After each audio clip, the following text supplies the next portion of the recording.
Who picks the protagonist when writing a story? Well, obviously the writer, right? Pick a character, follow them around the whole time, and voila, you've got a protagonist. But let's be real, that is way too dumbed down. By that logic, a protagonist is nothing more than the lucky winner of the point of view lottery. When we look at our favorite protagonists, it's obvious that there's more to picking them than just random chance. There's something about these characters that feels like it could only ever be them to lead the way. Like sure, we could slap a GoPro on Jesse Pinkman instead of Walter White and we'd still get a hell of a show. But that'd really only be in thanks to Walter's actions. And more importantly, that's not even how these stories get written. They don't write an entire story and then go back and ask who they should center it around. Because at that point, well, the story's already been written, and at its center, a protagonist will be there. See what I'm getting at? Protagonists aren't chosen so much as they are discovered. Because it's backwards thinking to say stories have protagonists in them. Instead, I think it's much more accurate to say protagonists are the ones with the stories in them.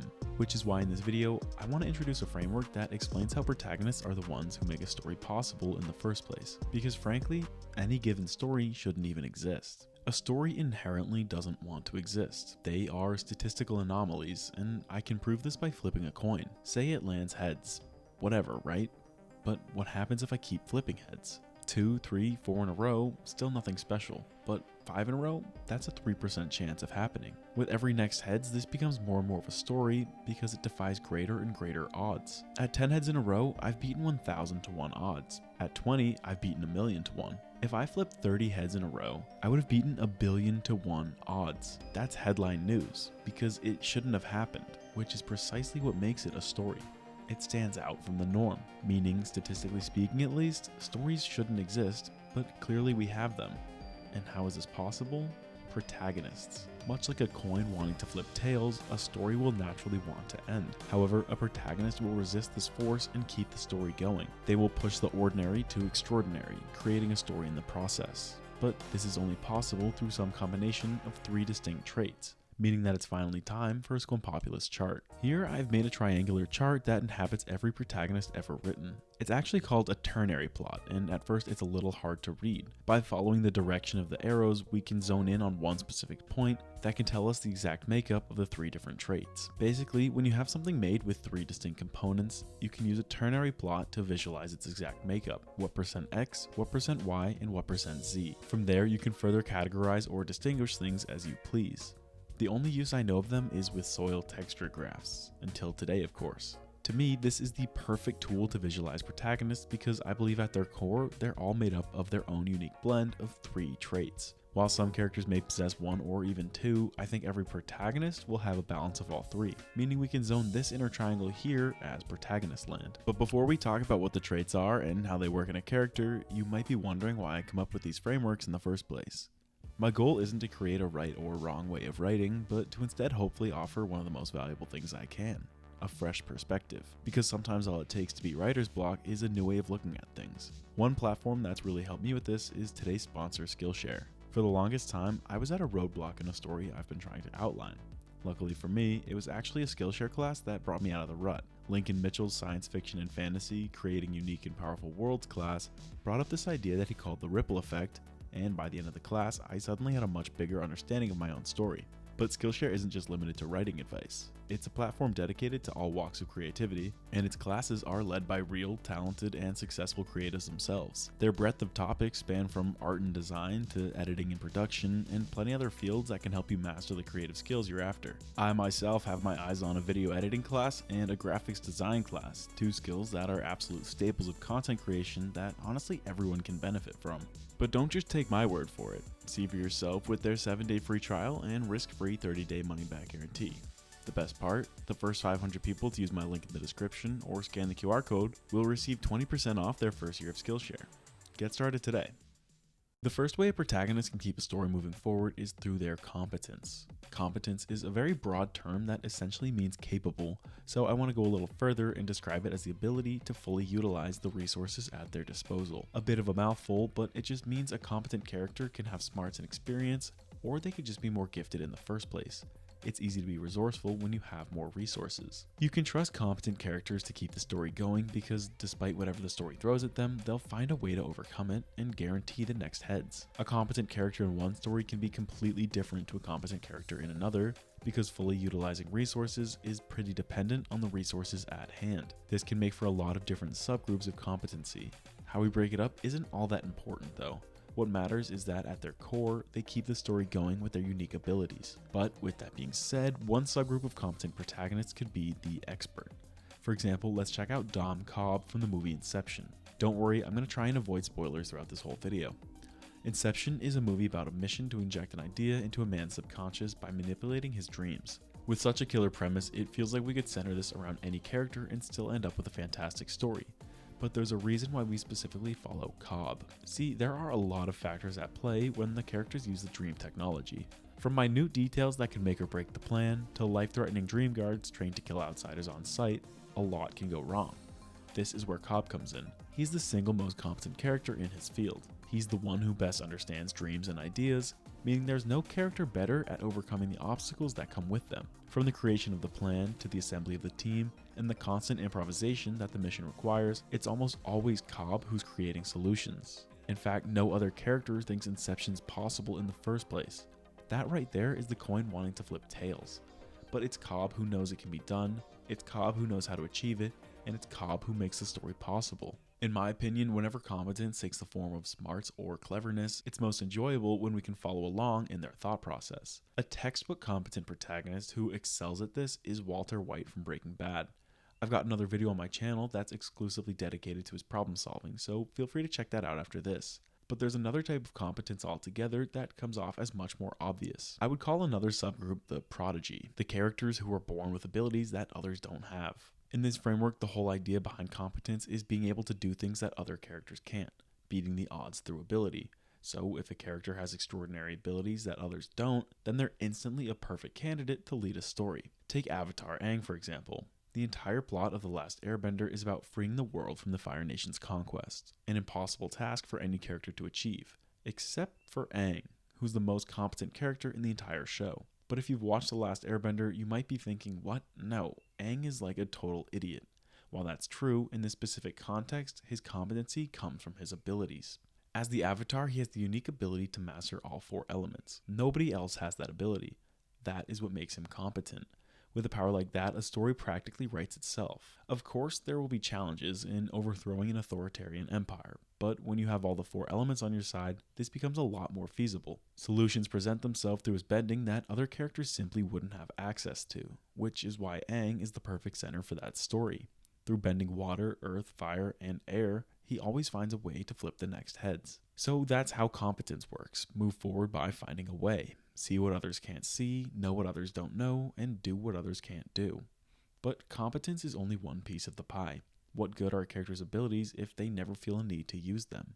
This is where the second trait comes in. The second way a protagonist can keep a story moving forward is through their resolve. When I say resolve, I don't just mean motivated. A simple motivation is the foundation of every character ever written. No, when I say resolve, I mean an unwavering determination, an unstoppable force, a clinging to a belief that can't be changed or stripped or weakened. When you have a protagonist with resolve, you can trust them to keep a story going because they simply won't stop until they've reached their goal. So with that coin flip anecdote, they'll sit there for as long as it takes to flip that next heads. You will get a story out of them because they'll force it into existence. To show off what I really mean by resolve, let's explore a character who primarily relies on willpower to keep his story in motion. A character who, from a glance, has no business leading any story at all. Joel Barish from The Eternal Sunshine of the Spotless Mind is by no means an interesting person. He is shy and awkward and anxious and has none of the traditional makings of a main character. But a story emerges when, for whatever reason, he skips work one winter day to go to the beach. He didn't realize it at the time, but this was an act of resolve. Eternal Sunshine is about his trip through his memories of his ex-girlfriend Clementine. While this is another great premise, it's Joel's character that really elevates it to an all-time classic. His original intention was to forget Clementine ever existed, but as he backpedals through the time he spent with her, he realizes that isn't what he wants at all. So now, the erasing process that he once wished for has suddenly become his greatest threat. The question is, how badly does he care to resist it? The answer is a lot, and this is how it becomes a story. Rather than just a cool sci-fi surgical procedure, this has now become a fight for Joel's memories, a threat to his love, and a test of his resolve.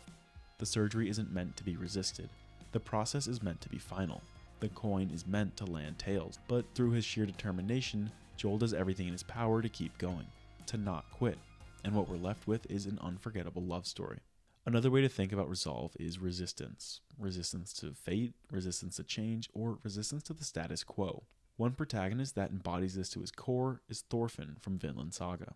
As a Viking born into a world of violence and war, Thorfinn gradually learns that there might be another way of life that isn't fueled by hatred. But being non-violent in a world where your worth is measured in battle skills should be impossible. As a result, he's constantly pressured to give in to both society as well as his learned instincts. These pressures are the coin wanting to land tails. But what Thorfinn has on his side is an unbreakable resolve. How do you overcome violence without using violence yourself? By silencing it with your willpower. By paving another way when the path to success isn't presenting itself. And that's exactly how resolve works. Move forward by refusing to stop. Persevere where others would quit. Hold on when others would let go. But resolve can't be everything. What good is a character's defiance if it doesn't impact the world around them? This is where a third trait comes into play. The third and final way a protagonist can keep a story progressing is through their influence. Influence is all about inciting reactions from other characters. Like a sort of magnetism, it's when other characters naturally orbit and gravitate towards the protagonist. It can be a result of who they are, what their title is, and who they know, but it can also come from how they carry themselves around others. It's any degree of power that doesn't come from their abilities so much as their presence. You can trust a character with influence to lead a story because of their attractiveness to the characters around them. That next heads will come because the surrounding characters will flip that coin for them. The most obvious type of influential protagonist would be a chief, a mayor, a monarch, or just any type of positional leader. In fact, the example that made me realize this is a necessary trait for the framework is the boss himself, Tony Soprano. Tony Soprano is the heart and soul of the Sopranos show. It's clear he's the one driving the story forward, but the question is how. Sure, he exhibits resolve in his desire to change, and he maneuvers the mafia's politics in a way that can only be described as competent, but when I thought about this framework, it was clear to me there was something else about Tony that really makes the story advance. And that's when I realized it's his influence. The reason the story naturally orbits Tony is because he's not only the head of his nuclear family, but also the head of the DeMeo crime family. Any and everything has to go through him, meaning the story does too. He calls the shots, he moves the chess pieces, he sets the tone. His story worthiness is reflected in how his own therapist, Dr. Melfi, reacts to him. She is simply fascinated with his life, his work, and his position in it all. And though she knows what they do is wrong, she just can't look away, because there's a story to be found within him, and he doesn't even have to try. But influence doesn't always come from position. It can also come from potential. Take Will Hunting, for example, from Good Will Hunting. As a former orphan now working as a school janitor, the reason all of the characters revolve around him is definitely not his social status. It's what they see in him. As it turns out, Will is a once-in-a-lifetime super genius who, if he applied himself, could change the world. But doesn't this sound like competence? Well, I would actually argue otherwise. While his competence is what makes him special, it's rarely used as a tool to drive the story forward. It's not like the examples earlier who use their competence as a way to overcome obstacles, because this story isn't about solving math problems. In fact, Will mostly prefers to keep his abilities to himself. But because he has these abilities in the first place, characters gravitate toward him. They respond to him. They push his story forward when he isn't willing to. But ultimately, a character doesn't need to be a crime lord or a super genius to have influence. They can just be themselves, and it can be enough to sway the characters in their lives. I think a perfect example of this is Adventure Time's main protagonist, Finn the Human. Thanks to his selfless attitude and unconditional kindness, Finn is one of the most beloved characters in his own universe, and this results in influence. Characters are willing to return the favor for him. They're willing to show him support and pick up the slack when he faces challenges.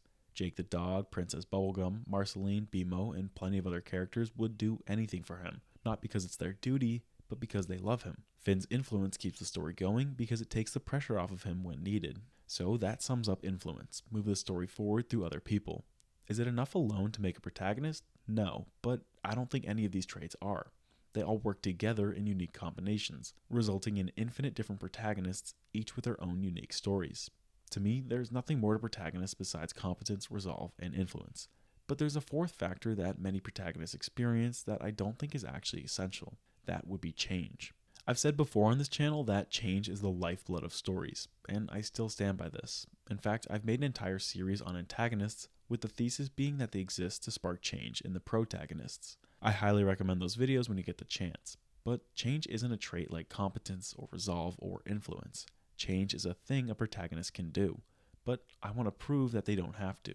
It's not mandatory like those 3 traits are. For example, take Marge Gunderson from Fargo.